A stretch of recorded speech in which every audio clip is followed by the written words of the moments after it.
ये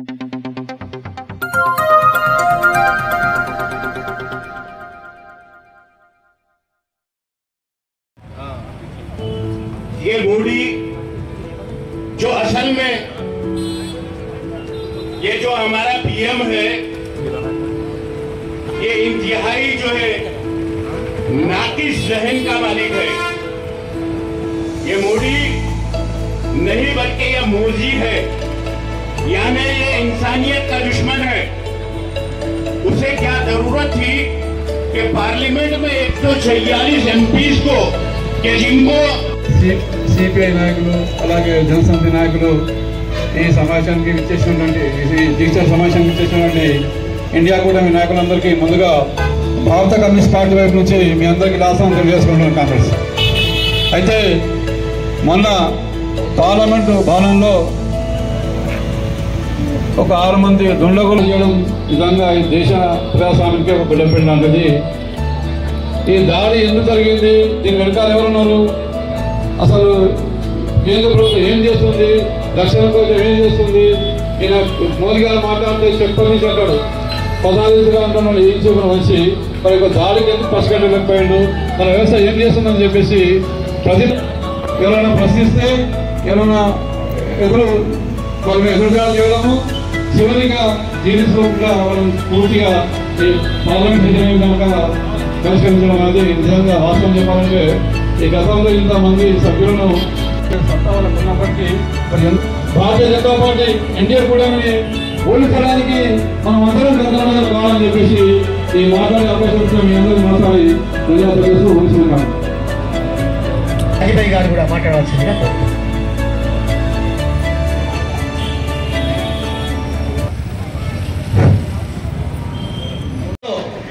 ఇండియాలో మొట్టమొదటి నిరసన కార్యక్రమం ఇది. ఈ నిరసన కార్యక్రమం అందరి గుర్తు, ఇండియాలో ఉన్న ప్రతి పౌరుని గుర్తు. దీని ఉద్దేశం, ఈరోజు కార్యక్రమం చేయడం ఉద్దేశం ఏంటంటే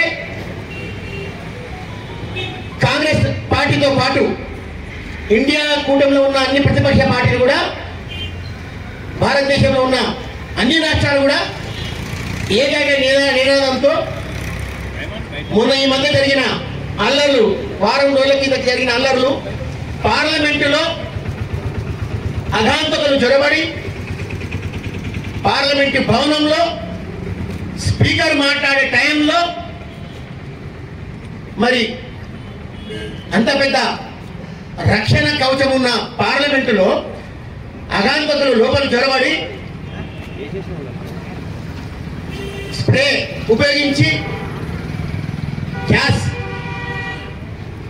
కెమికల్స్ ఉపయోగించి మన పార్లమెంటు సభ్యులకు అవమానపరంగా, దేశం అవమానపరంగా లోపల జొరబడ్డ కారణంగా 10 రోజులైనా కూడా దోషులను శిక్షించకుండా భారతీయ జనతా పార్టీ కేంద్ర ప్రభుత్వం ఇలా చూస్తూ లోపల ఉన్న వాళ్ళని తీసుకోవడమే తప్ప ఇంకా కొత్తగా ఎవరైతే 6 మంది ఉన్నారో 6 మందిలో 2 మాత్రమే వాళ్ళు గుర్తుపట్టడం జరిగింది. ఇంకా 4 ఇంకా వాళ్ళు ఇంకా దొరకలేదు.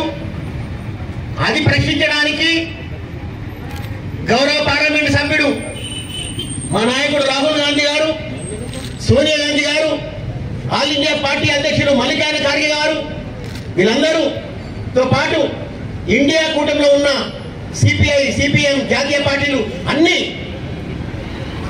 నేషనల్ పార్టీలు అన్ని కూడా, ఆపుతో సహా అన్ని పార్టీలు కూడా ఈరోజు పార్లమెంటులో గలం లేవనెత్తిన తరుణంలో కాంగ్రెస్ పార్టీ నుంచి వివిధ నాయకులు, కార్యకర్తలందరికీ పేరు పేరున ధన్యవాదాలు తెలియజేసుకుంటూ, ప్రతి ఒక్కరికి తెలుసు మోడీ గారి పరిపాలన ఏ విధంగా వస్తుందో మనం కూడా గమనిస్తున్నాం, ప్రజలు కూడా గమనిస్తున్నారు.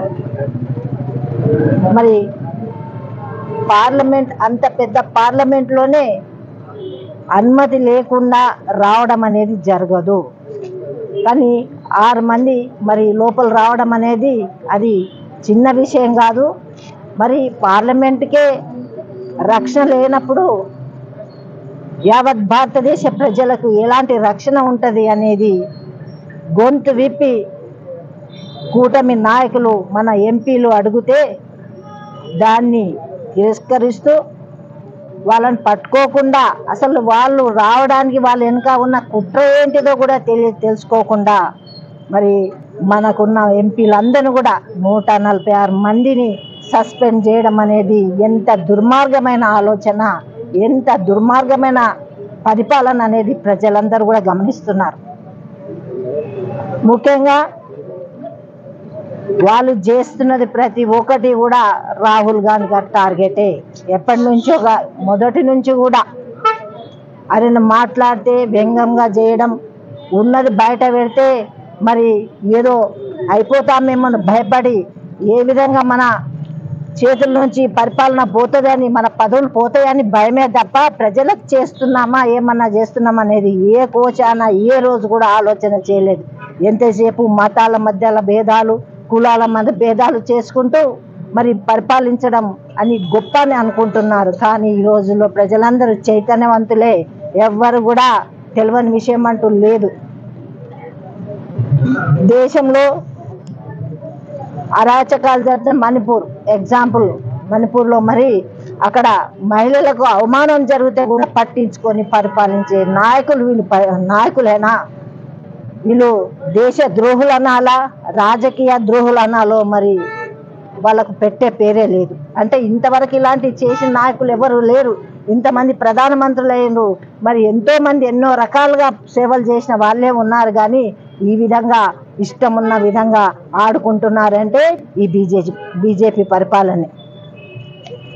మరి మణిపూర్లో అది జరిగింది అంటే హఠావుటిన భారత్ జోడో యాత్ర అయిపోయినాక మరి రాహుల్ గాంధీ గారు పోతే అడ్డగించుకున్నారు. ఎందుకంటే అక్కడ ఏం జరుగుతున్నదో బట్టబయలు పెడతారని భయంతో అక్కడ పోకుండా బందోబస్తు పెట్టి మరి ఆపిన రోజులు మనందరం చూసినాం. అంటే దమ్ము ధైర్యం ఉన్న నాయకుడు రాహుల్ గాంధీ గారు కాబట్టి నేను అక్కడ ఉన్న న్యాయం చేస్తాను, అక్కడ ఉన్నదాన్ని బండారం బయట పెడతాడని ఆ ఉద్దేశంతో ఆయన వెళ్తే ఆయన కానివ్వలేదు.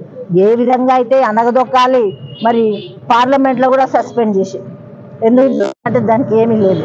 సుప్రీంకోర్టు పోయినా హైకోర్టు పోయినా న్యాయం ధర్మం ఉన్నది కాబట్టి ఈరోజు రాహుల్ గాంధీ గారు మళ్ళా కూడా పార్లమెంట్ పెట్టి అది అడుగు పెట్టే అవకాశం వచ్చింది. వీళ్ళు చేసే దుర్మార్గం ఇంత అంత కాదు, అసలు వీళ్ళని ఏం చేసినా పాపం లేదనే ఉద్దేశం ప్రజల్లో వచ్చింది. తప్పకుండా వచ్చే ఎన్నికల్లో వాళ్ళకు గుణపాఠం చెప్తారు.